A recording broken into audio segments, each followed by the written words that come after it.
অমায়িক সুন্দর ব্যাপারটা কি আবার? অমায়িক সুন্দর হলো অতুলনীয় সুন্দর। আমার ভালোবাসা তোমার কাছে সার্কাসম মনে হচ্ছে? না না, ভালোবাসার সার্কাসম মনে হয় না, মানে এই সমস্ত কথাগুলোকে বলুন। এই গেট রেখে তুমি কি করতেছো এখানে? আর এটা খুলছো কেন? তুমি জানো না আমার রেস্টুরেন্টের একটা আকর্ষণ আছে, তুমি এটা খুলছো কেন? Sir wait. হ্যালো, হ্যালো গুনগুন। কোথায়? তাড়াতাড়ি আসো। আরে ডিউটি শেষ হবে, একটু বস। আমি 2 ঘন্টা ধরে বসে আছি। হ্যাঁ চলে আসছো? গুনগুন করে গাইছিলাম না, মনে মনে গাইছিলাম গান। আমি যদি কখনো হারিয়ে যাই, তুমি কি অনেক বেশি কষ্ট পাবা? আচ্ছা ঠিক আছে, তোরা আলোচনা করে বিয়েটা করলে আমরা দেখে মরতে পারবো। এত হ্যালো গুনগুন, এইসবের মানে কি বলো তো? কখন থেকে ফোন দিচ্ছি, তুমি যে ওয়েটিং ওয়েটিং ওয়েটিং, ফোনটা তো ধরবা নাকি?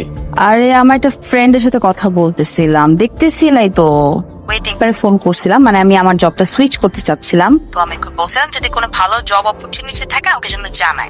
না প্রয়োজন নাই, কোনো প্রয়োজন তো আমি দেখতেছি না।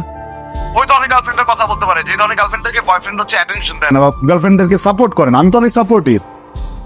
3 বেলার ভিতরে 1 বেলা খাই, তা তো সমস্যা নেই। দিন শেষে শুধু তোমাকে চাই।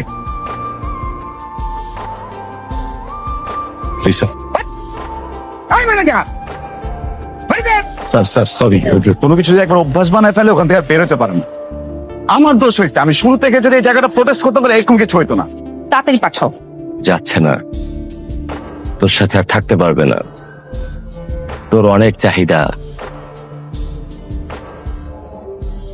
তুই এটা চাস ওটা চাস, এই সব কিছু। ফোন বলবি, মাথাটা ঠিক ছিল না বুঝছো। ওই যে আমার ম্যানেজার ও সেদিনকে আমাকে এবং আমি সব জানি,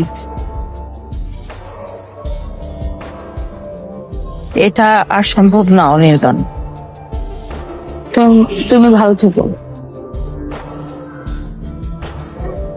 অনির্বাণ কিচ্ছু হবে না, আমি বলতেছি তুমি সবকিছু ঠিকঠাক করে দেবো। আমি কখনো তোমার সাথে কিছু করবো না। না না অনির্বাণ না না না প্লিজ প্লিজ প্লিজ তুমি এরকম করো আমার সাথে, প্লিজ এরকম করো না। আমি কাকে নিয়ে যাবো না, আমি যাবো না তোমাকে। তুমি ঠিক আছে, আমি বলছি তো তুমি রাগ করতে আমাকে। আম সরি আমি পক্ষ হয়ে তুমি করবো। আচ্ছা কষ্ট পাইস না, দাঁড়া, তোর একটু শান্তি দিতেছে। জানি তোমাকে, তবে ধরে রাখার সাধ্য ছিল না। আমি জানতাম তুমি আসবে, কারণ ভালোবাসি। না বলেও যতটুকু ভালোবাসা ফেলে গিয়েছিলে আমার কাছে তাও তা কম কিসে। কি হলো, সামনে আসো।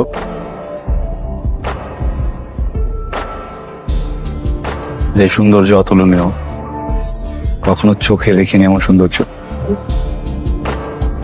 কি